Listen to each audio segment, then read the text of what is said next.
Hello, welcome to Friday I'm in Bed. Podcast for midlife women living their best life, but in bed by 10.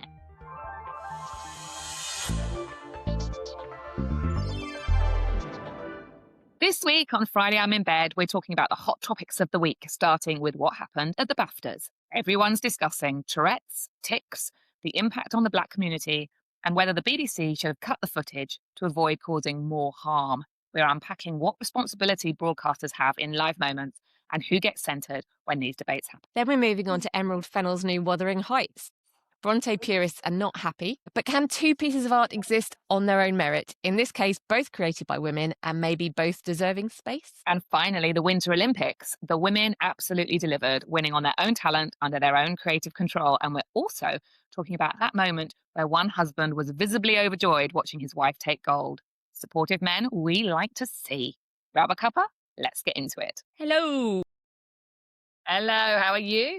I try so hard. I've got no idea how to say hello normally when I know that I'm recording. Is that? No, it makes you sound very jolly. That's me, jolly. How are you? I'm good, thank you. I've had the house pretty much to myself for the last 4 days. I think my husband's in Morocco. He comes home tonight. And my teenagers have just been so busy at parties and staying out all night and just having a social life. It's just been me and my dogs, and it's been really, really nice. Well, my mum and dad have been visiting since the end of last week, and they've literally just gone home today just before we recorded it. So that was quite nice. We just basically, I've introduced my dad to the What We Do in the Shadows. So I've enjoyed that over the last few days, rewatching the film and the first of the TV series. And on Sunday night, I went to a gig. I never go to gigs, but it was the UK Pink Floyd experience I went to. So, my husband and my dad, both big Pink Floyd fans. I like Pink Floyd, especially in my pretentious, depressed teenager phase when I listened to The Wall a lot. So yeah, it was really good fun. They had lights, laser shows and stuff. There were people. It was really funny because they had to get a new lead guitarist in at the last minute, and I was just really getting vibes of like every teenage boy I knew when I was a teenager who was all like, "Look at me play guitar, I'm so cool." But yeah, it was fun. It was seated, which I think may have been a nod to the average age of the audience at this gig. But it was great. I would recommend it. They tour around the UK, so I would recommend it if you're a Pink Floyd fan. It was really good fun. Good. Well, it made me laugh. You just saying about teenagers with the guitars. Yeah, that is literally my life. I mean, there's a drum kit, 2 guitars in the lounge behind me. I mean, literally, you've got one of your own. I know, my life is teenage boys and some girls playing guitars, and that's all they do. I had a bass guitar when I was a teenager that I started trying to learn, but pretty much all I learned was the bass line to Pretend We're Dead by L7. That was pretty much it. And maybe like a Red Hot Chili Peppers song as well. But I don't know what happens. The most experienced and best bassist in the world. That would have been really hard. It would have been a very easy bit. Anyway, did you play any instruments? Oh, no, did you play any instruments? I want to know before we get into it. I played the flute. I played the cornet for a bit, which is like a mini trumpet, and the saxophone. No, clarinet. Oh yeah, I mean that was when I was, like 10 or something. I wanted to play bass, but my hands are tiny. I've never met an adult with smaller hands than me. Really? And in fact, my hands are smaller than my 15-year-old. Like I have tiny hands, and yeah, I just couldn't. My boyfriend was in a band. Like, oh yeah, I've had a thing for musicians since I was about 14. Yeah, all of my boyfriends when I was a teenager, yeah, they were all in bands. Yeah, but we're still at that stage. My husband plays and my son plays, and like it's just. But I wanted to be cool. I wanted to be, up front and being cool. But I can't really sing, and I can't play the guitar, so I just am a groupie. Yeah. Right. Okay. Now we can get on with it. Now that I've covered your musical teenage experience.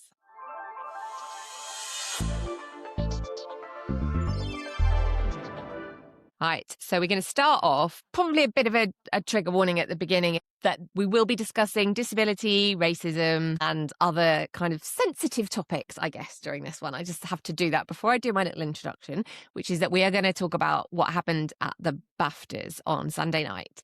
So during the BAFTAs, a film about a man who was living with Tourette's syndrome was up for like 5 awards, I think. And it's real life inspiration. John Davidson, who's been on our screens, there was a documentary about him years ago. He's MBE, was in the audience. And so within the first 25 minutes, he'd had several verbal tics, shouting swear words, bullshit, and that kind of thing. And then as there were 2 black actors, Michael B. Jordan and Delroy Lindo, were presenting an award, they were on the stage and he shouted the N-word and the room just went absolutely silent. But when it was broadcast on a 2-hour delay, and the BBC chose not to edit that out. They'd edit out, I believe, some pro-Palestinian protests and stuff, but they didn't edit out the tics from John Davidson. So there's lots of things to look at. The headlines in this country, I think, have been largely, how can we support people with this condition? Robert Amareo, I have on my notes,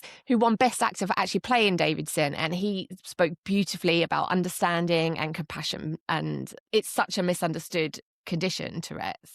But in the US, not quite so much. Jamie Foxx was saying, nah, he meant it, and demanding that he shouldn't have been allowed to even attend, which is a bit rude, considering he was the inspiration for one of the films. Coprolalia, it's called, when you shout inappropriate phrases. And the Tourette's community online has talked a lot about, they get that feeling of dread every time Tourette's gets public visibility. It comes with like a wave of ableism. People just don't understand that this isn't something that you can control. So do you think that the BBC should have edited that out? That's going to be my first question for you. I think before I answer that, I just want to put a caveat in, if that's okay. That as, and I'm going to speak for myself, but that might be speaking for you too. I don't know. As a white, able-bodied woman, I cannot fully understand, or I'll use the word understand, how both parties felt at the moment and since, but also the communities have felt since, because it's not my lived experience. However, to answer your question, should they have cut it out? Yes, because by keeping it in, they have upset, brought up past trauma, generational trauma, current trauma, continued the trauma for both parties. I think there's 2 kind of things here, is that it happened. So obviously how it affected the people in the room, which is, we'll talk about in a minute, and because that's the tricky one to manage for BAFTA, for the presenter, for everybody that was there. But by showing it, it has, and I was going to say the word upset, it's the wrong word. It's so much more than upset, but we'll go with upset for a second. Entire communities, because because it's triggered so many like past trauma, as I said, current trauma. It's potentially enabled more racism, more discrimination and ableist language. It's just, so it's encouraged more discussion that's been very, very negative and nasty. So I feel personally that the BBC has enabled that. And it's not the first time they have done it. So in 2020, a newsreader, Fiona Lambdin, I think is her name, used the N-word, and it was allowed to be said and upset, it upset everybody. So they know, and there was obviously a backlash, and they had to. That was intentional in that situation. Yeah, but it was still broadcast, and they had that fallout. So they've done it again, which feels like either really irresponsible or intentional, depending on where you sit on the fence, here on that. And that's why you have a lag in live television, isn't it? I mean, I'm presuming so that you can take out swear words. I probably started with swear words originally because I think somebody else, another actor or somebody on the stage, swore as well. So there was already some swearing that was cut out. I'm presuming that's why there is the lag. And I suppose also if there's a technical fault, they can kind of cut it together so that the TV performance doesn't have a technical fault. So they had time. And apparently they cut out other things he said, but they kept that one in. Yeah. So I think there's 2 layers to it. I find it really difficult to understand why they made the decision that they made. I think Jordan and Lindo, who were the black actors that were presenting at the time, said they didn't feel like they'd been adequately warned. I think they knew he was there. I think Alan Cummings flagged it up a few times during the show, but they didn't speak to I mean, I guess they didn't know that he was going to shout that, but they No. didn't flag it up to them beforehand. So the shock in hearing that word would have been absolutely real. And then for those people in the room, like you were saying. So I think that, you know, they failed them. They failed Davidson as well, because obviously he's just spent his life campaigning for understanding of a disability that's really poorly understood. People think, oh, you could just control it, and it's not. It's a neurological condition. And he's obviously turned up for this event feeling welcomed and applauded for the film, I Swear.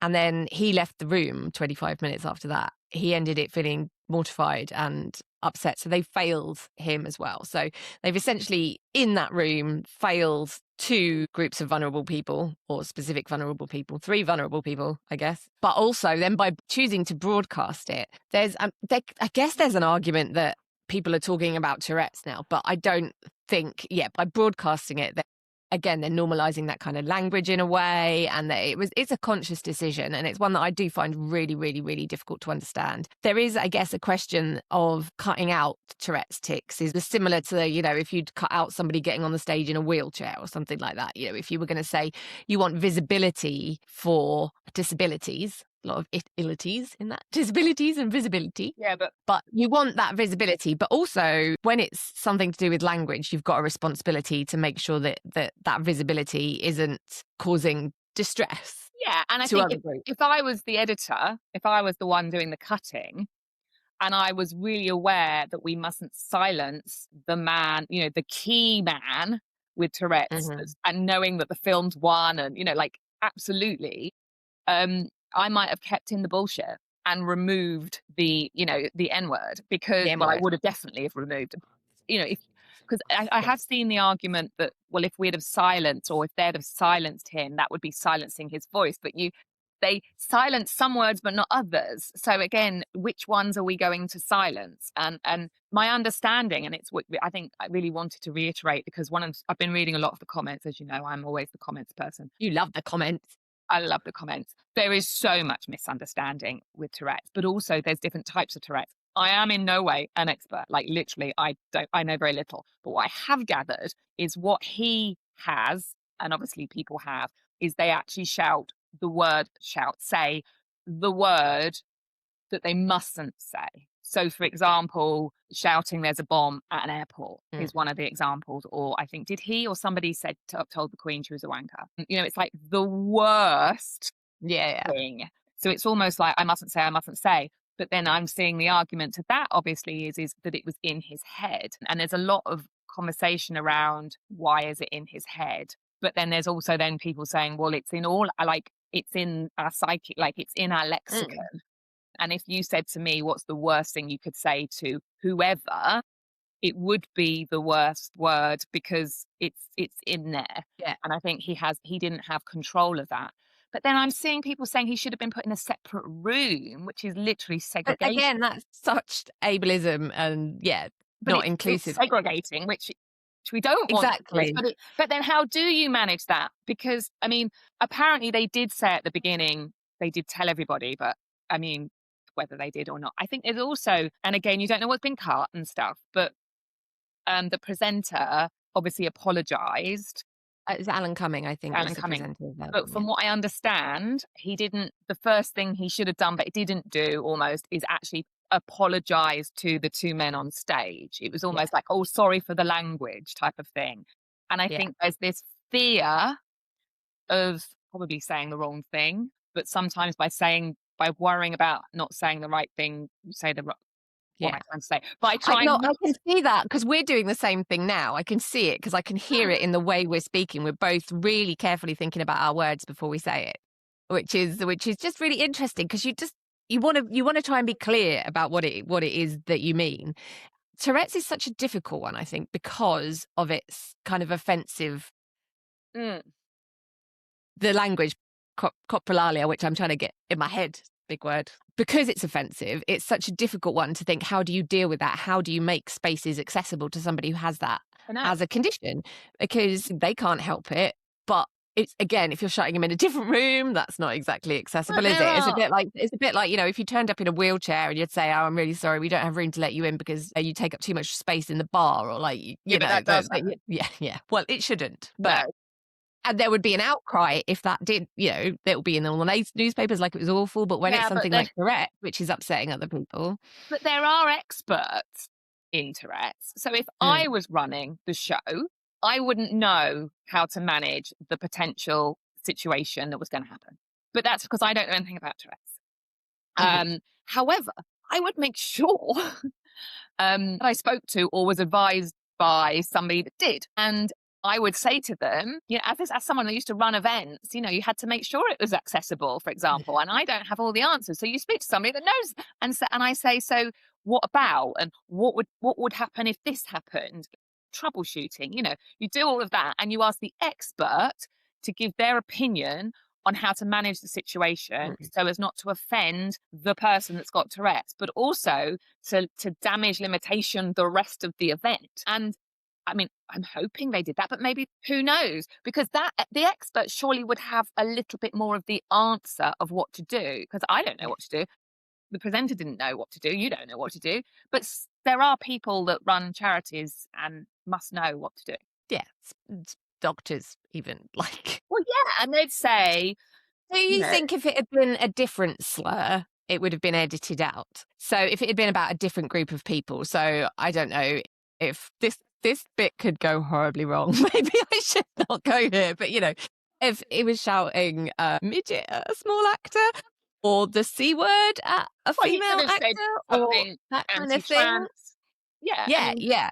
But do you think in that instance they would have cut it out? Do you think it was a conscious decision not to cut the kind I of language? I can't answer that. Only they can answer that. But it Should we get the feels, BBC on? I'm sorry, but if you can edit out a pro-Palestine, if you make the conscious decision, because at all of these events is going to be somebody that says something about Palestine or Gaza or Ukraine, or although the Ukraine one would have stayed in, remember, or ICE or whatever, you know, because obviously didn't we have Golden Globes? People said Yeah, things about we ICE and it was kept in. So they've got a policy. They have to because they took out stuff and they left mm, this in. And I think it would be naive. I personally believe it would be naive to think it was just a mistake because it's happened before. And I feel somebody must have made the decision to keep it in because they yeah. all heard it. They saw the men on stage's faces and the room go silent. Like it wasn't like, oh, we missed that one. Although I did hear somebody said, oh, it was quite quiet. Like, well, it wasn't really that quiet, was it? Because we all heard it. So I'm sure the editor did and the producer and all that. So I don't know. I don't know whether it was intentional. You know, 24 hours before the apology Yeah. from the BBC, and it's all just like if we caused offence, and it's like if. I feel like the film I Swear was up for an award. It was Mm. amazing, and Davidson himself Have has you watched campaigned it? for his whole life. I haven't, no. I want I to was watch. going to talk about when we do the next section. I was going to tell you my complete failure in watching any films lately. Okay. He's done a lot to raise awareness and understanding about Tourette's as a condition, and that's absolutely fantastic. And it's just awful that then something like this can, in a way, almost set that back because it's immediately turned the focus away from the understanding of Tourette's necessarily and into such a discussion of something else, of racism and all the intersection of how all these things fit together. It's so difficult, but I think I wouldn't have suggested like cutting out all the tics, you know, because Oh again, yeah. that's the thing where you realize how these things can affect people. But I think by leaving that particular one in, they've made a discussion which maybe isn't as compassionate as it could be because of what was said. Oh, God, this is so difficult. Why do we decide to talk about this? Because it's really topical and really important. And very important. I know. But Just I think also, though, we also remember in the current climate where racism is being yeah. enabled left, right, and center. And if you call it out, you get absolutely intimidated online. I know people are campaigning for, you know, inclusivity and, you know, they're vilified online. We've got, you know, people saying that the first thing they're going to do when they get into office is get rid of the DEI, which, the Equalities Act. I mean, Yeah. Yeah. which affects all of us apart from, white able-bodied men. It affects, from an ageism perspective, from an ethnicity, a faith, a female perspective, so we've got all this going on. So I do think, back to duty of care, there was a duty of care to all three people and everybody else in that room. But the duty of care is so much broader in light of the current political climate towards anybody who isn't, White white, able-bodied straight, male. able-bodied male. I absolutely agree with you. I think that was the prime thing of this, is that there was essentially a duty of care to make it that we don't have to have this conversation right now. Absolutely. And I don't want to take away the duty of care to the people in the room, because that still has to be managed before, during, and after. But it's affected not everybody, it's affected millions and millions of people, because it's global. It was televised. So it's affected so many people, and it's enabled so much towards both parties that it's really not been helpful in any shape or form. Yeah. And yeah, that not briefing people properly in advance that there was that could happen, that something like that could happen, the decision not to edit, it's baffling. And I do think it's indefensible. Very disappointing. Agree. I genuinely really feel for everyone. I get this little sick feeling. It's awful. Remembering that there are experts and charities and governing bodies and all these people that could have helped the situation, and it wasn't helped for all of them. It's not just it's not even just Tourette's. There's a whole host of invisible disabilities. I mean, I have one myself. There's a whole host of invisible disabilities that people need to be more understanding about. And it's just a shame that when the conversation gets brought up, it's about an institution that's failed people.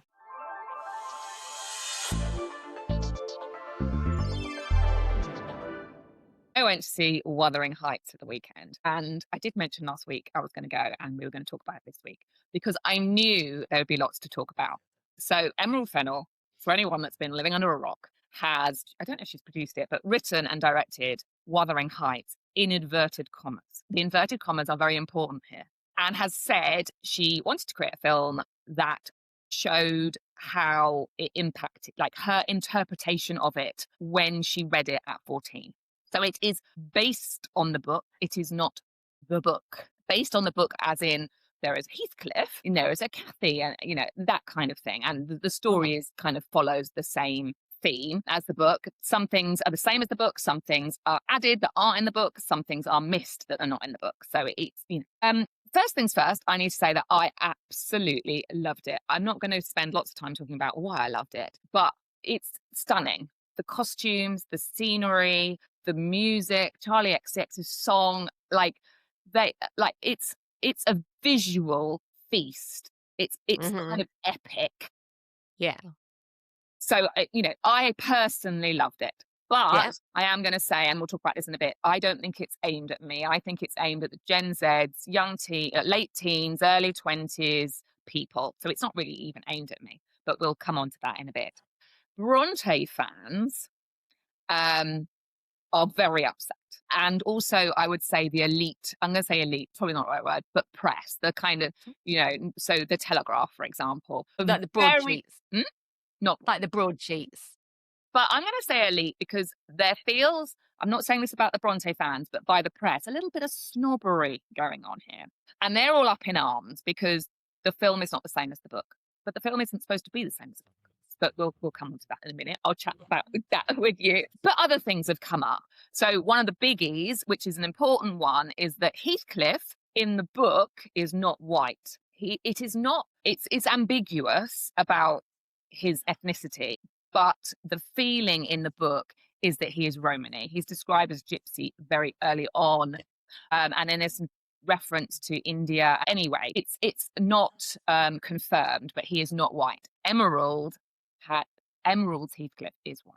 So that obviously has caused a lot of discussion. But then it was like, costumes aren't right. The costumes were unbelievably amazing. Were they the same as Bronte's time? No, but it wasn't supposed to be. People were like, "Oh, Margot Robbie doesn't have a Yorkshire accent." No, she doesn't. Did it matter to me? No. And people are saying the film is eradicating Emily's voice, her piece of art. And I'm like, well, by slacking off Fennel's, you're trying to eradicate her voice. And two pieces of art can, in my opinion, be amazing if you like it, not if if you don't, you don't. Art is subjective at the same time. So I feel like, it's all like both can exist. So I want to start with, have you ever read a book and then seen a film and it be 100% like the vision that was in your head when you read the book? Can you even do that as a director? That's put you on the spot. No, I think I was always a big reader when I was a kid, and there's lots and lots and lots of books that have been made into films, and you go, oh, that didn't. I mean, even the blooming Harry Potter films, if we're going to bring that up, they're not directly equated to the books. So I think books you've got a 2-hour slot to film a novel in, maybe 3 hours if you're pushing it into epic territory. You're gonna have to cut stuff out. You're gonna have to miss things. I have not seen any version of Wuthering Heights, and I also haven't read the book. For some reason, this is a little gap that I have in my cultural knowledge where I've actually not done any of the versions of Wuthering Heights. So this is all on you, this one, Kate. But I have read about this one, and I was quite intrigued because the costumes I thought was a really, really interesting one, because that happens plenty. I mean, you watch a 1970s period drama, right? And they're all dressed up in their Victorian finest, and you go, but with a very 70s twist, right? You know what decade it was made in. And you get that a lot where the costumes, I mean, look at Bridgerton. They're hardly authentic, are they? But they carry that vibe. They've got an aesthetic. So that I have zero issue with.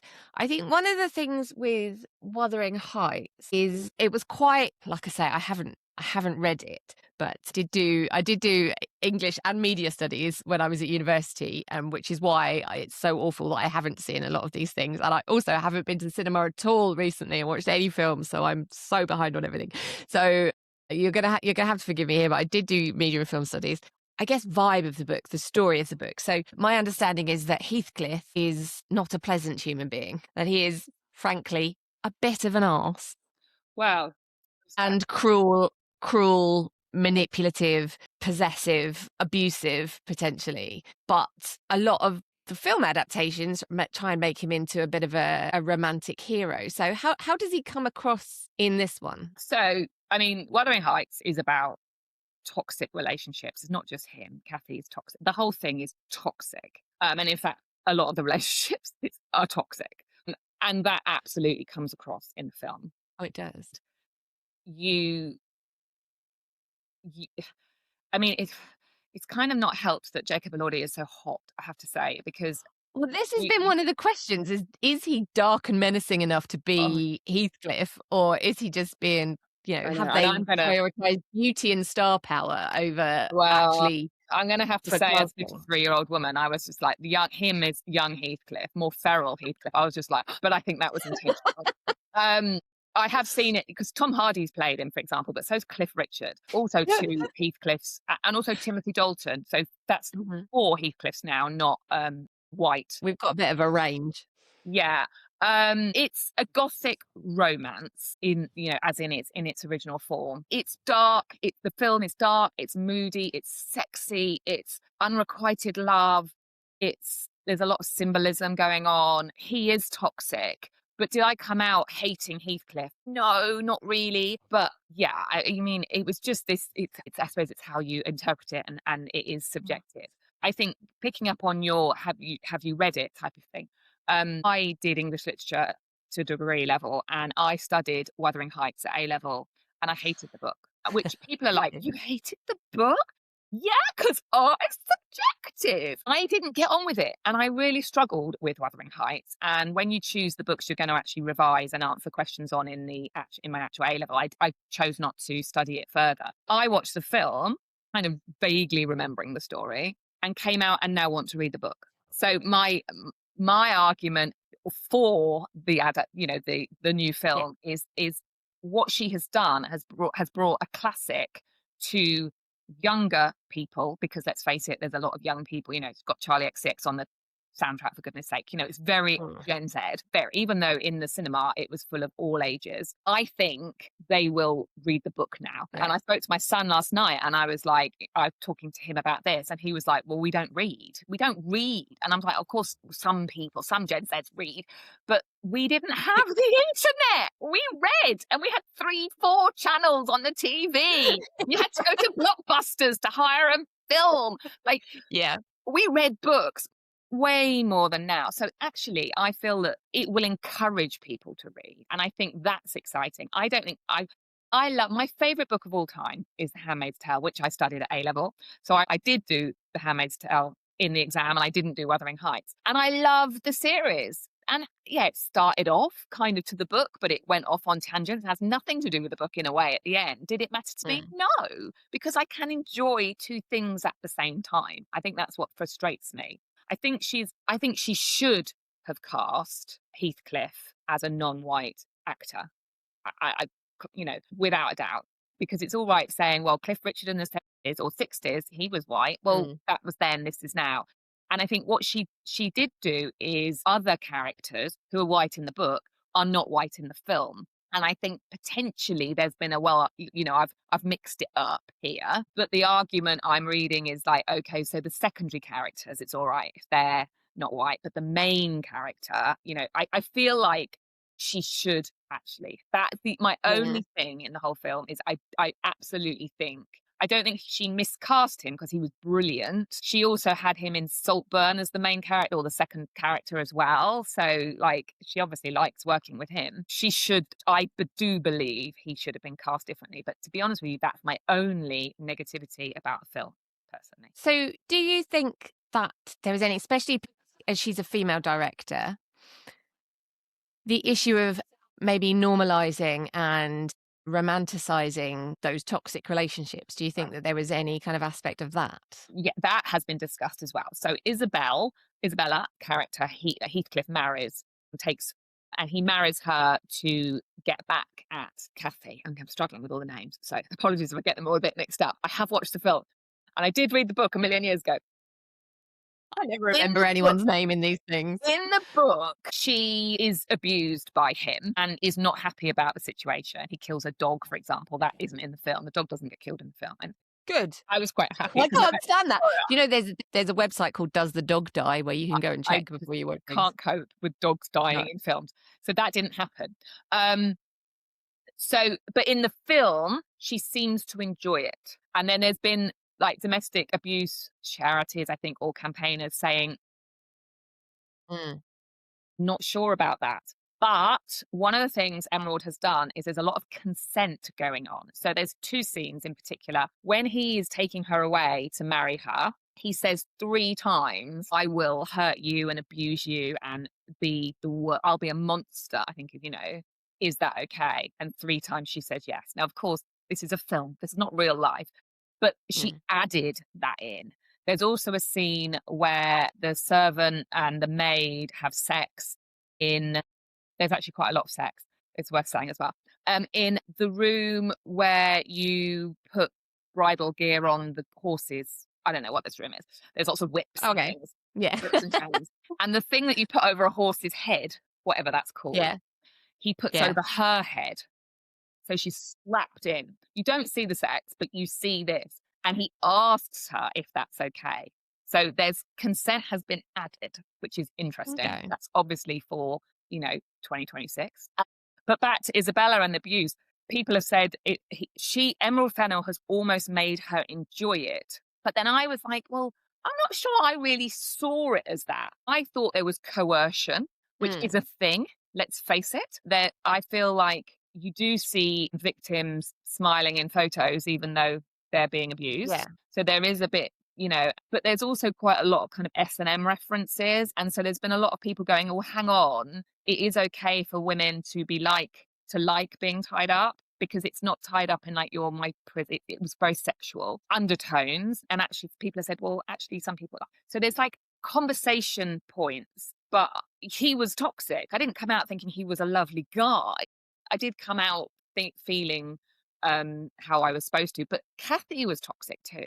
And I came out thinking she was really toxic. And I don't really remember that in the book, but I do believe, they're all a bit toxic in the book. Yeah, I see what you mean, but it does adding that consent in to a story that is about that level of abuse. Does that make it even more? Does that make it worse, really, for a female director to start adding that in and having the characters essentially be a participant in their own abuse, or or does that kind of answer?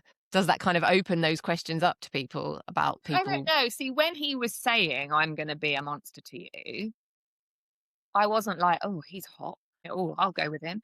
I was, it was like, "Oh, it's awful." But do you think that that's as a 53-year-old woman, and that you might have a different reaction if you were, say, a 23-year-old? I don't know. We'll have to speak to it. Obviously, because you're not a 23-year-old woman. I'm going to take my daughter. I'm going to take my daughter, so I'll ask her and report back. Yes.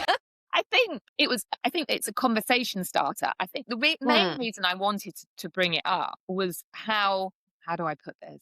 Tiring I'm finding it from people going, "Oh, but it's not the same as the book." And how dare she change it? And it's like, well, she can. And people do. See, I do think that's okay, using these things as kind of a jumping off point. And, maybe there's issues in there that you want to create art about. So, one example, I think I would always, zombie films is one of the things that I love. Okay, this is going to sound very random right now. Stay with me. So zombie films are always about the prevailing issues of the time. So in some films, the zombies are about disease, things like 28 Days Later. So in some of them, it will be a zombie plague. There's a disease that's getting people. In some of them, it will be about otherness, and essentially that the zombies are kind of a placeholder for issues like race. So, and that goes through zombie films right back to, the 70s up till today. They're always about really what our current issues are. See, that's my film studies coming through now, you see. So, you can use these things as a jumping off point to discuss things now. So maybe, a book written by whenever Emily Bronte wrote her book. No, gone 1700. I know. Yeah. But a book written then would have had different social issues to address than a film being made in 2025. Yeah, so exactly. I kind of think that's fair enough to use it as a bit of a jumping off point for adaptations, and that they can be different, and that they can make different points to different audiences in different eras. And you've got to remember that the original bit of art is still there. Exactly. They're not silencing Emily Bronte's voice. They are introducing it to a new audience who may then be able to go and read it, and maybe read it through the lens of what was culturally going on at the time, which I did not look up whenever Emily Bronte wrote it. Exactly. And so I do think that's fine. I don't think if she'd have done it exactly the same as the book, that would have necessarily have happened. I think it was clever casting Margot Robbie, and people are up in arms about that, because she's blonde and she's, I don't know, she's got a posh voice in it and things like that. And it's like, no, people like Margot Robbie, they'll go and watch it. I keep saying about Charlie XCX, but the song in it, it's brilliant. But that's going to bring this, it's going to bring people to the cinema to watch it who have never even heard of Emily Bronte. And I feel like I'm wondering if it's an age thing as well, because I'm seeing a lot of people I know, so it's my age, it's like, oh, it's wrong. And it's like, well, it's not wrong. We're two pieces, as I said at the beginning, two pieces of art can exist in the same space, like in the world. You're allowed to love both or not love both. It's subjective. And there will be so many people, particularly, it's definitely aimed at women, this film.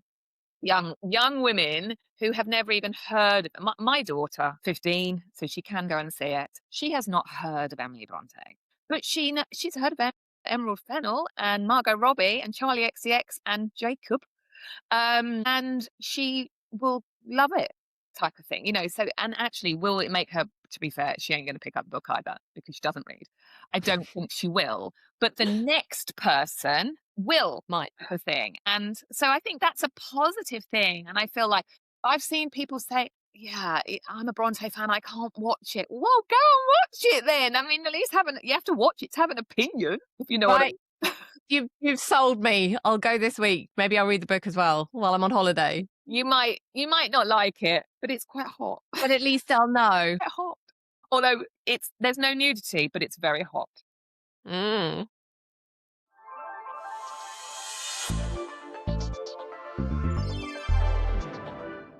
So we're going to finish off. We're going to talk about the Winter Olympics, the 2026 Winter Olympics in Milan Cortina, which has just finished up this weekend. So that's a big topic, the Winter Olympics. I'm going to break it down into a few things that happened. We're going to focus largely on women's stories from this because we are women and it's about time we got back in our wheelhouse, right?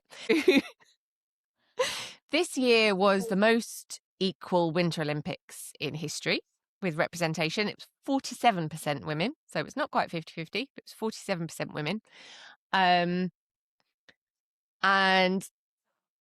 there were several stories from the women's side of it that were absolutely amazing. So one of them is ice dancing. Is it ice dancing? Artistic skating, I think it's called now.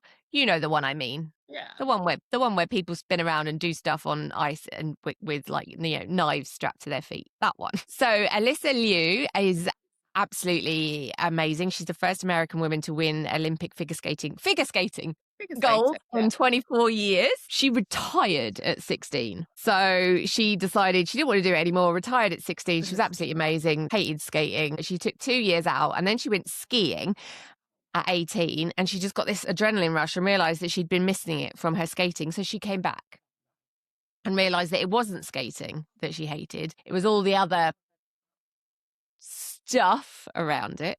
So she came back on her own terms, said she wasn't going to have anyone criticizing her body and making her stay a certain size and thinking just about the aesthetics of it.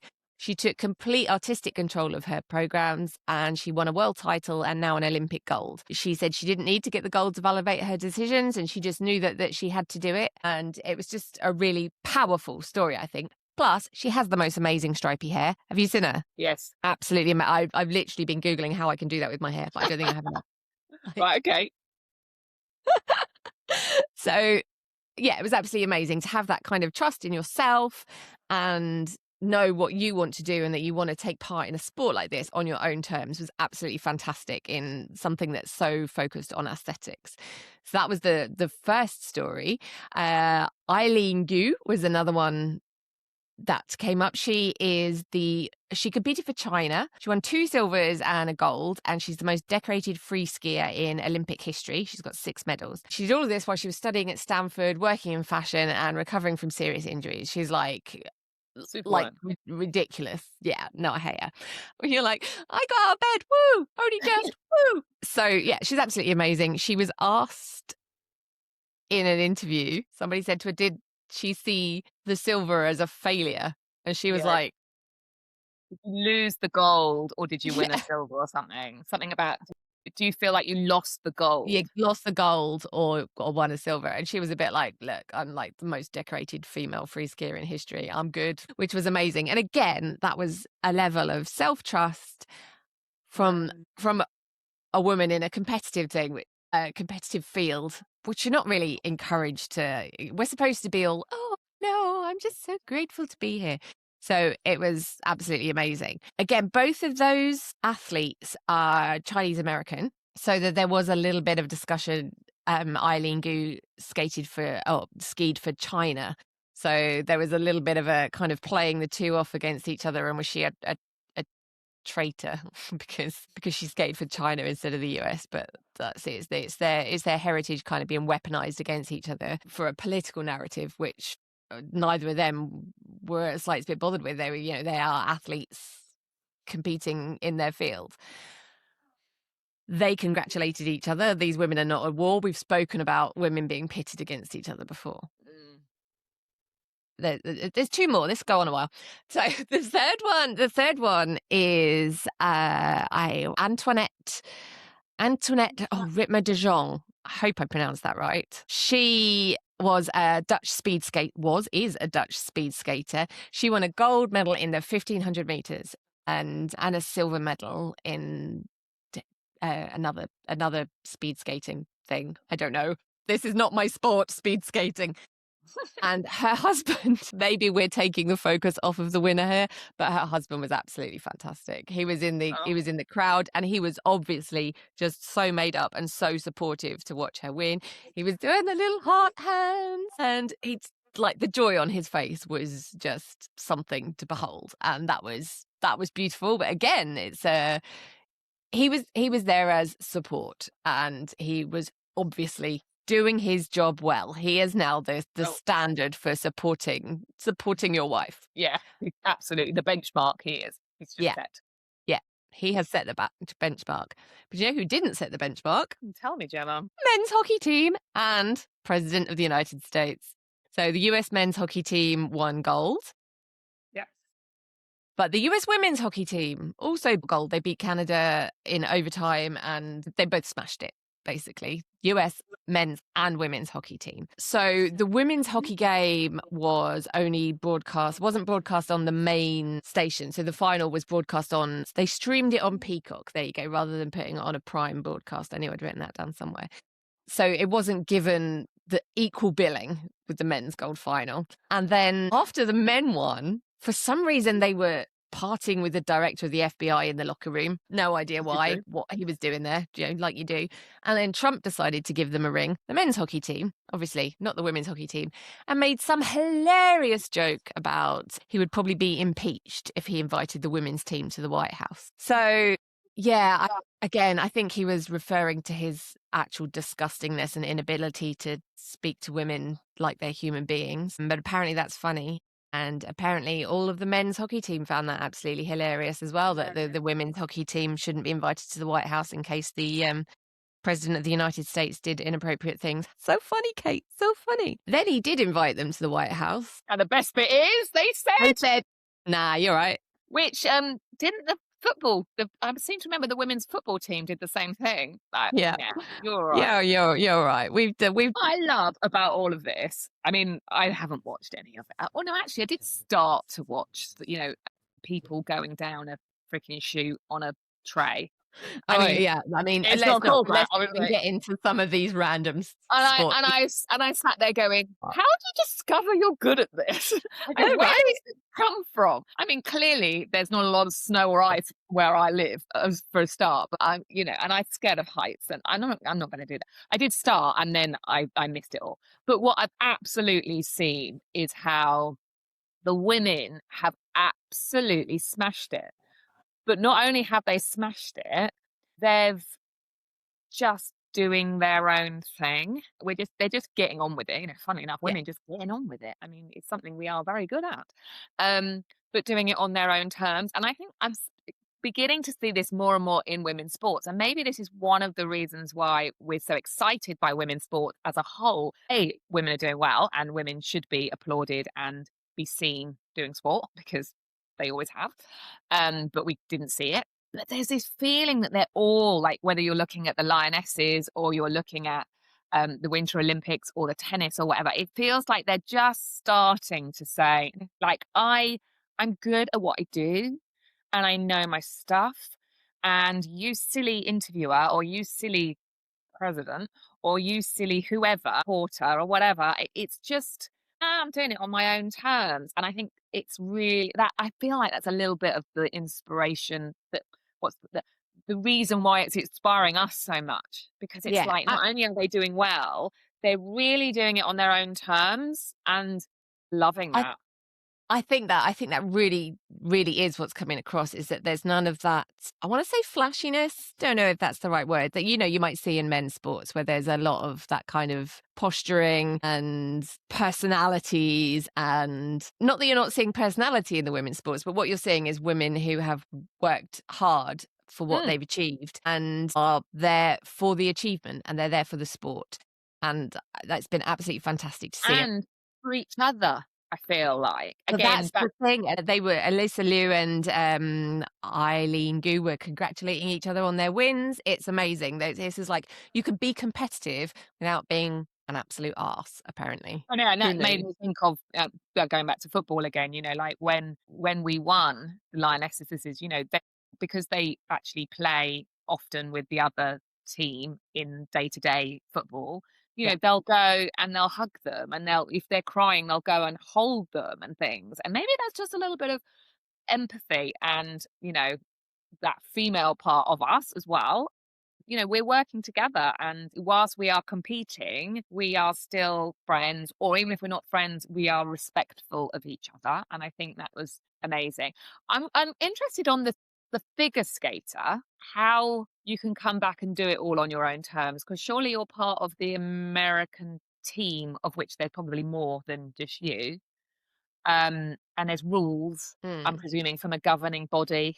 You Yeah. can't use this kind of music, or you have to be, well, your coach might be saying you have to be this size. Like, how do I you, unless you're independent, how do you do it on your own terms? I think that was part of the issues. Obviously, she will be abiding by the rules of the governing body and all that Yeah. kind of thing. But what she was saying is that she's not going to allow is other people to tell her how she should interpret those rules and how she should perform her art, essentially. Because something like figure skating is you do it within rules, but it's artistic.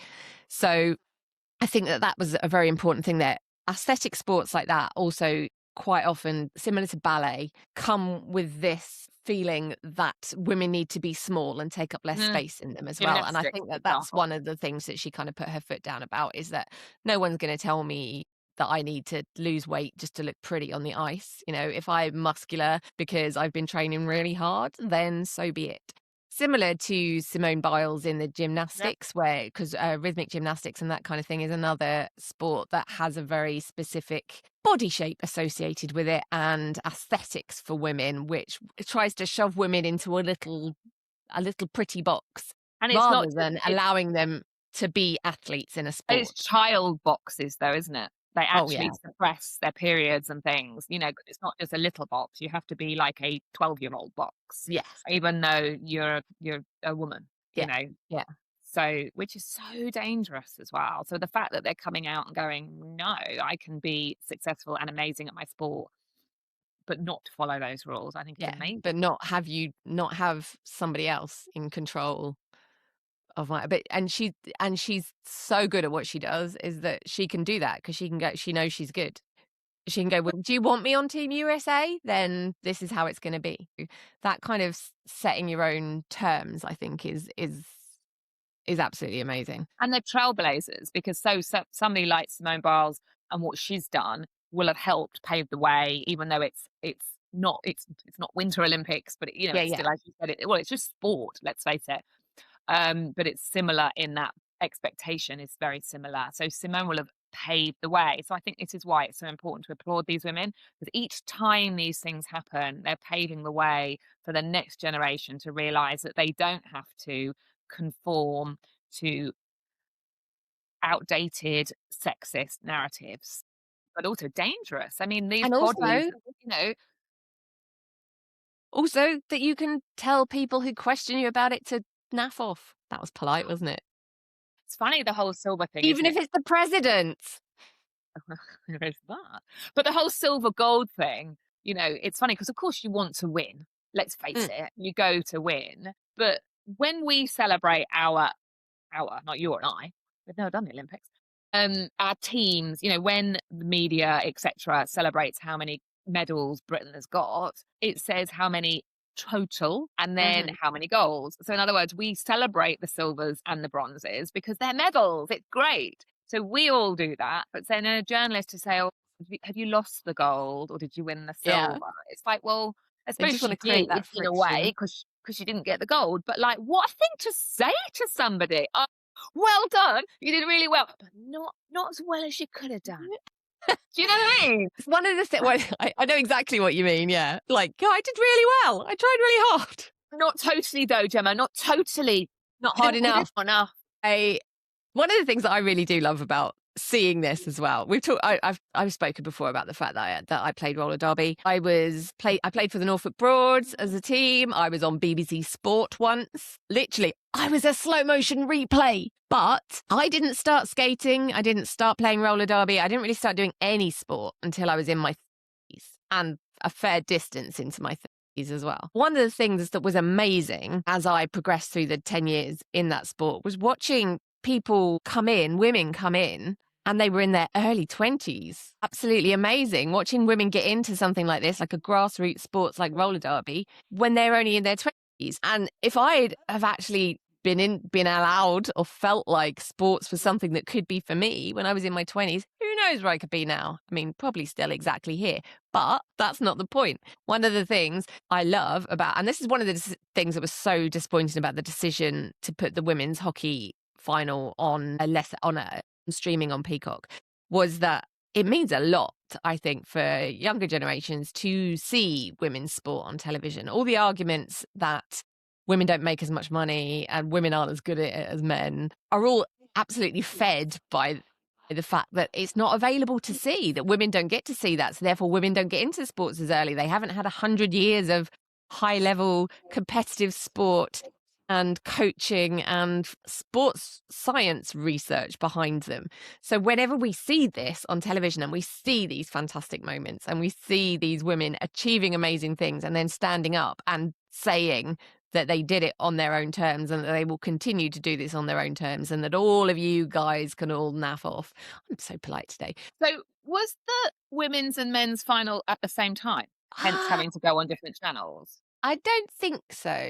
Because I was going to say, if that's the case, there needs to be a word with the Olympic body, whoever runs the Olympic body, because don't put them on at the same time. Yeah, they don't normally put like the finals of two sports like that at the same time. Because if you're a fan of that sport, you're going to want to watch both finals. Yeah. So it was the American broadcasters, was it, that decided they didn't need to be on the main I think they called it a low demand and streamed it rather than giving it a primetime slot.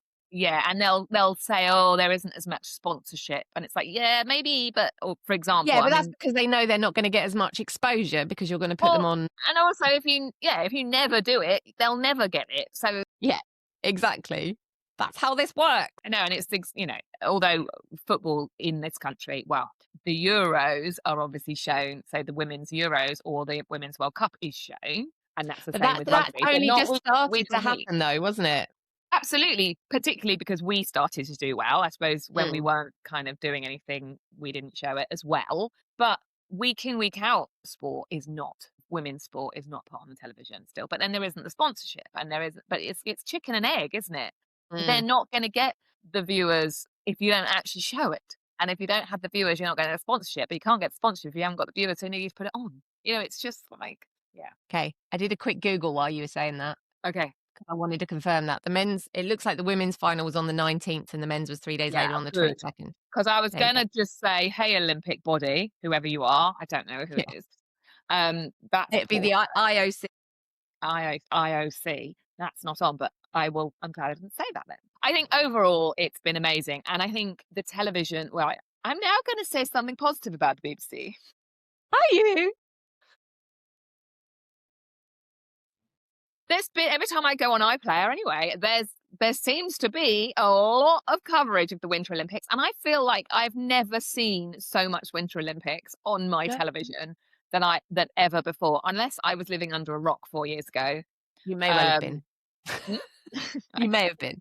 I may have been. But the point is actually a lot of it has been shown, which is really good.